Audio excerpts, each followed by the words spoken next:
Hello, everyone, and welcome back to Local Liberty. This is Brian and Shane. We have another quick segment. I want to discuss a quote I came across on Facebook recently. I thought it was such an excellent way to present an idea that I want to expand on it a little bit. And the quote is, and this is from a gentleman from Scandinavia. I forget where, Sweden, I think. His name is Per Bylund. And this quote came from his work with the Mises Institute, something I encourage you guys to look up. That's MISES Institute. And the quote is, "What causes poverty? Question mark. Nothing. It's the original state, the default and starting point. The real question is, what causes prosperity?" And that struck me as just a really profound and simple way to express some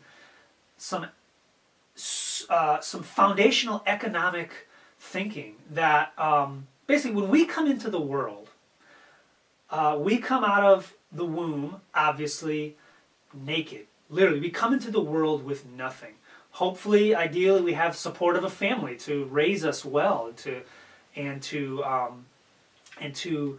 teach us, to help us learn, to give us some resources. Obviously, a newborn infant without the support of somebody else is going to die in a matter of hours, perhaps, maybe days. So in that sense, it's pretty obvious that we do come into the world in extreme poverty. But then moving past childhood and moving forward, how do we move past our starting point of poverty towards a status that you could call relative prosperity? The true way we do it, the honest way, the just way we do it is we have to learn. We have to learn some skills that will allow us to be prosperous. Prosperous in this day and age means participating in the division of labor. It means finding something to do that other people value. That is something that we bring no skills like that into the world. We have to learn all of those. So to answer the question of what creates prosperity, it's learning something valuable to yourself, valuable to others. And then in our modern economy, especially in the West, we've talked about this in another episode of how to escape minimum wage. Some of the learning needs to be learning about capital, learning about increasing your productivity. The only way to increase your prosperity is to increase your productivity, meaning the rate at which you provide others value. So Shane, anything you'd like to add to that short little quote? I'm confused by your analogy about coming in, about being born in poverty, because that's completely untrue. You're born to the circumstances you're born into. So if you're born into a rich family, now you're rich, you have tons of stuff, or by default. If you're born in some slum in India, well, your life's probably be short and miserable. So you're not starting on an equal standing. So I sort of my analogy, yeah. So this quote. And I guess I'll put some words. He's talking about I think it's like an original state. Not necessarily an original state, but in it is an original state of humanity, yes. But you could using that example. So I think the example you just gave, it does hit precisely to this question.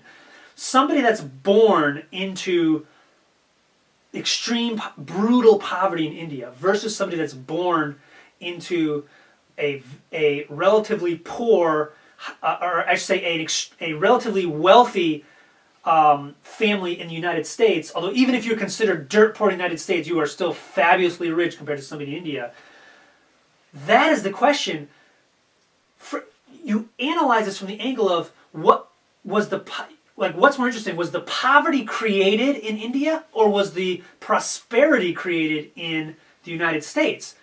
And what this guy's saying is, nothing was created in India. That is the starting point of a culture, of humanity, of an individual. And in my example of, a baby being born, yes, it doesn't quite fit with the point this guy's trying to make. But when you compare it to India, you say, why is India poor? That's not as important of a question as why is America rich? Because India being poor, that is just, as you said, that is the original state of mankind. Now, you could say places like India used to be very rich, and a lot of their wealth has been destroyed, going back thousands of years, but that's a different conversation. What are you going to say? Well, so India. I mean, you're born and you're poor, but you also, again, if you're living in the slums, same if you're a starving person in Africa and some sub-Saharan Africa.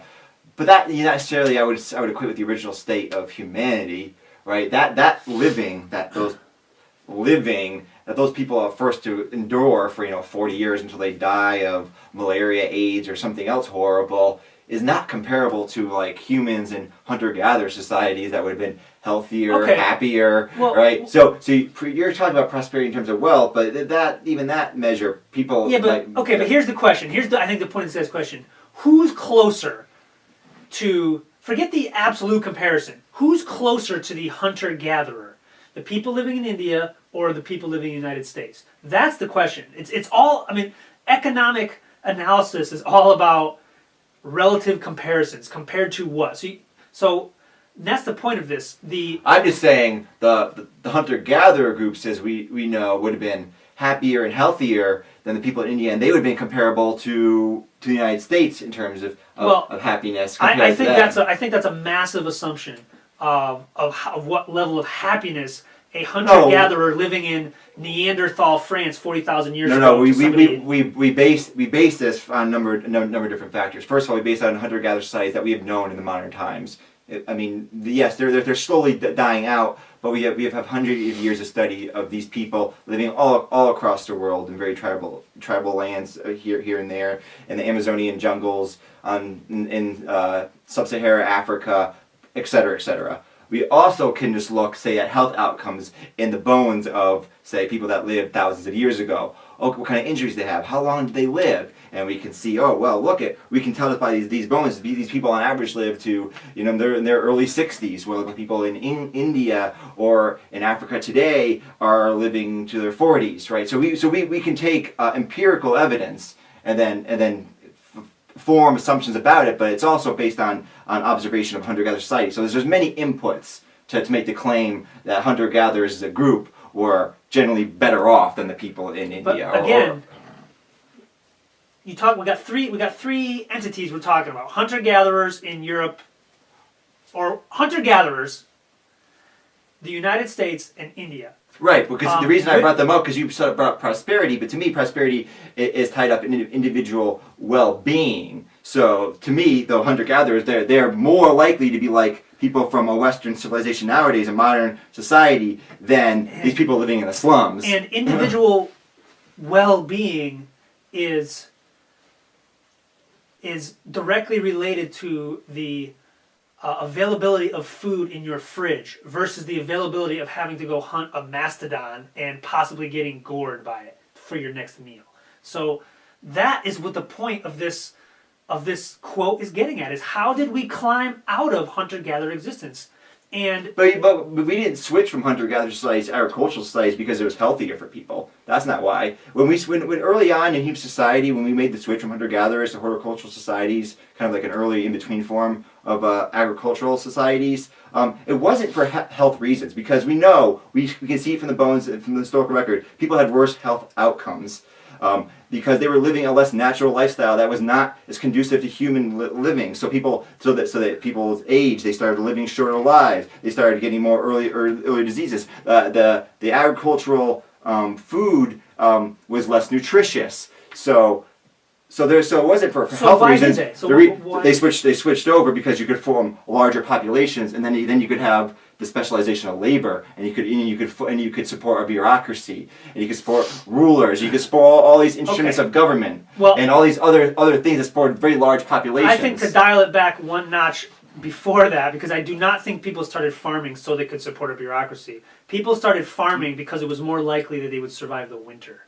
Because you could have stores, because it took away a level of uncertainty.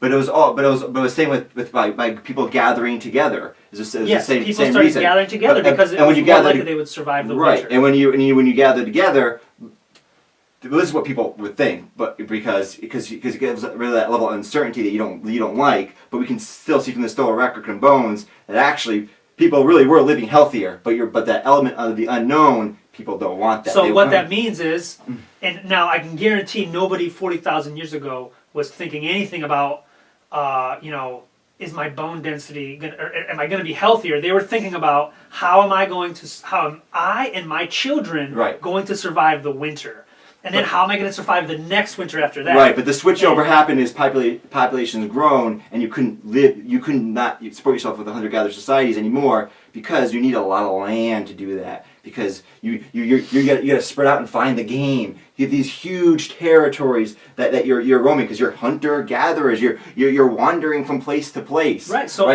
so as populations grow, it's like wait, well, there's people already there. So all of everything that you're talking about fits in directly with the quote that this guy's talking. Right, but it didn't create a change of prosperity for the individual. Right, that's Yes, not it what did. happened. No, it didn't. Okay, no. Surviving the winter versus not surviving the winter, for whatever your external circumstances may be, I think you're living versus dying equals more prosperity. No, they did it though because they were forced to make the transition, right? If there was still just unlimited land, then they could continue they could continue that lifestyle. Take for example the Plains Indians in North America. The Plains Indians, the Apache, the Lakota. They were some of the healthiest people on the planet in the 1850s. They were the tallest people in the world on average, slightly taller than Americans, who were the next healthiest people in the world. They lived a hunter-gatherer lifestyle, but of course that lifestyle involves massive, huge amounts of land for very small, tiny populations. As soon as you have more people coming into the land, now there's conflict. So you're forced to adopt this agricultural society as a means to continue surviving. But if you could continue that lifestyle, you would be healthier overall. That's my point. You're forced to make the transition, right? It wasn't like, oh, we could keep living this way and it's going fine, or we could switch to this way. No, it's like, well, populations are growing. I have to adapt to people, the surroundings. I have to make that change. Just like if you're a hunter-gatherer and you like eating mammoth, and then, oh, well, the mammoth are all dead. Well, we switched over to hunting moose. You didn't do that because you wanted to. You did that because you couldn't do anything else. See, I've had similar conversations with this, and now we're way off on a tangent, but it's a fun, It's a fun tangent. It's an interesting tangent to me, talking about free will versus our actions. And you say things like, to use this example of mammoths going extinct and the people that were hunting mammoths, well, now they got to find something else to hunt. I do not see that as any impact on their free will. I don't see that as any impact on their. I don't see any element of force in there. Because I don't care about the force, but that's irrelevant. No. I'm talking about their well-being, their I know, happiness. but what I'm talking about is even their happiness. Say you could say, well, I have to eat or I'll die, therefore I don't have free will. I say no. Things like I'm not talking about free will. Okay, I'm just talking about the relative lifestyles. Let me bring this back to our conversation. The changing inputs of society and how they relate back to people's decision-making process, you're going to determine that, okay, I'm going to need to change my behavior because the thing you value most is survival. Yeah. And you are going to adjust you're going to voluntarily, the point is you can choose to die. And people very, very, very rarely choose not to die. They choose some other means of survival. And as that... Of course, it's human nature. All animals have that strong survival instinct. And making that survival instinct less painful, less costly, less dangerous, less uncertain, that is one of the fundamental tenets of increasing prosperity. So and then the question, to bring us back to this question, is how and why? How, or not even the why, I'm sorry. The how. How did we get to the point in this country where very, very, very few people, percentage-wise in this country, are worried about what they're going to eat tomorrow? It's just... it's Maslow's hierarchy of needs. You as you fulfill one need, then you have other needs that you have to be taken care of. You fulfill that need, and it goes up all the way up to the top. You know, it's that classic needs hierarchy. Yeah. You know, so in modern technological societies and service societies, which is what the United States is moving towards. In some senses, we're not that as far ahead as some other countries. we can much better support the highest of the needs on the pyramid. You know, I forget how it goes exactly, but you know, only it's like, because the lower needs are met. very securely met. right. And Lower how? needs are securely met. That's the real question. Is how?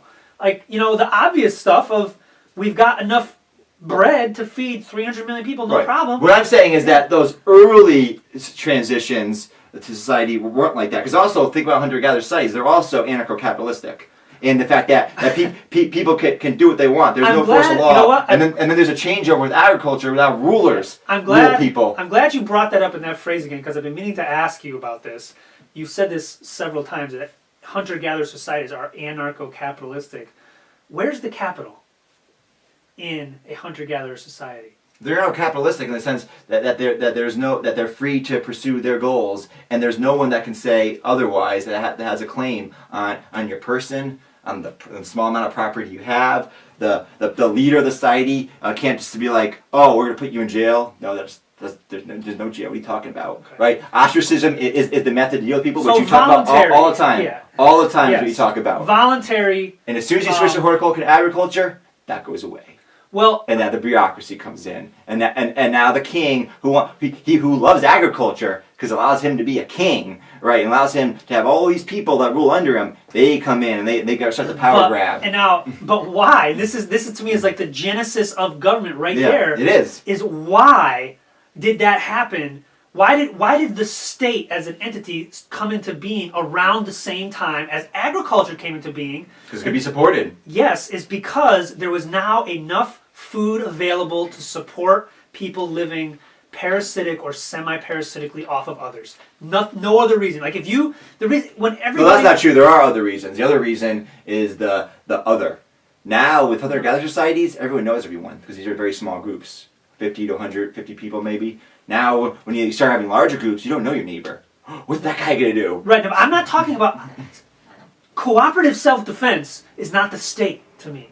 You know, banding together to achieve a common goal is not the state. But this is what I'm talking about. Why were these mechanisms supported by people? Because they're afraid someone else. So then that's why. Yes, that's why you get. Yeah. That's a cooperative self-defense mechanism. But no, because then this is where the laws that you don't like come into place. Well, we're gonna have a law against this. We're gonna have a law against that. Against why? Because I don't trust my neighbor with being able to do this or that. That's where those things that you don't like. I'm talking about laws like give me 50% of your income, just cause.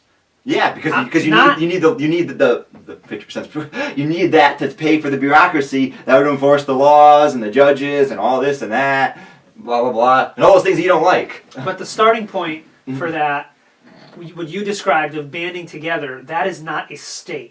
It's hunter-gatherer society. Like I said, it's voluntary. Whoa, it's people no, I'm together. talking about in a agricultural, rural, fixed position setting. You can band together with your neighbors and their neighboring farmers and your blacksmith in town, and this can all be voluntary. And you say that, but I'm saying historically with the examples we've seen, that's what I'm talking about. You're talking about something, theoretical. Or maybe you can even point to some historical examples like the Althing in Iceland, which was a very early form of a democratic institution where it's fairly libertarian if you see how it works out.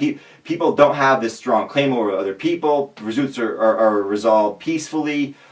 It's pretty interesting. It lasted for a few hundred years. Actually, even the Vikings themselves were dramatically more democratic than much of other Western Europe. They had rights for women who could divorce their husbands. They could inherit land. The whole region, the whole Nordic region where this guy comes from, Scandinavia, is such a misunderstood region because for years, for thousands of years, literally, it's been one of the more free societies on Earth, and it continues to be that way today. But people view it in other ways. We got to do a segment on that. We got to do a segment on Scandinavia. That guy, I remember hearing a interview with him about why he left Scandinavia, and one of the reasons was just culturally, individual freedom. In his generation, he's roughly our age probably.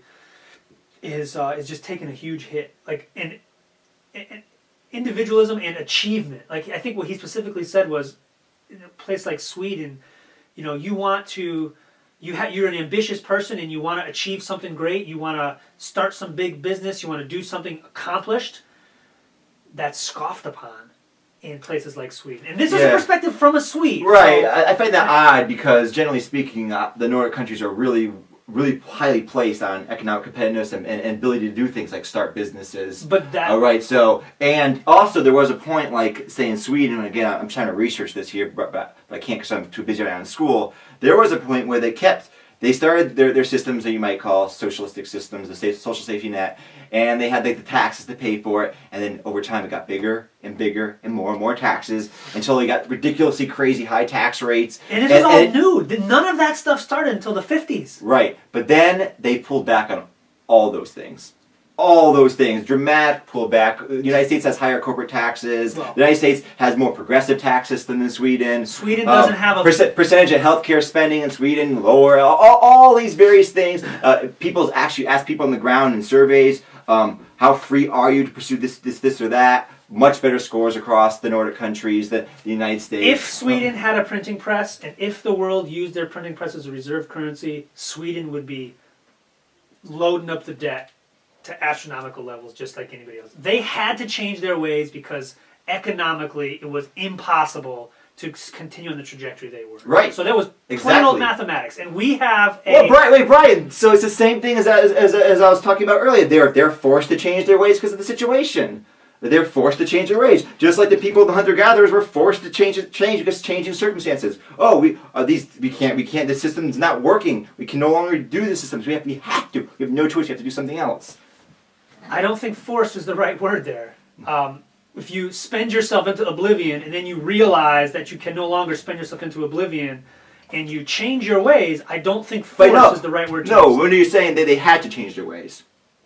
They didn't have a choice. Well, no, they did have a choice. They could have bankrupted their country. So they chose not to bankrupt their country. Okay.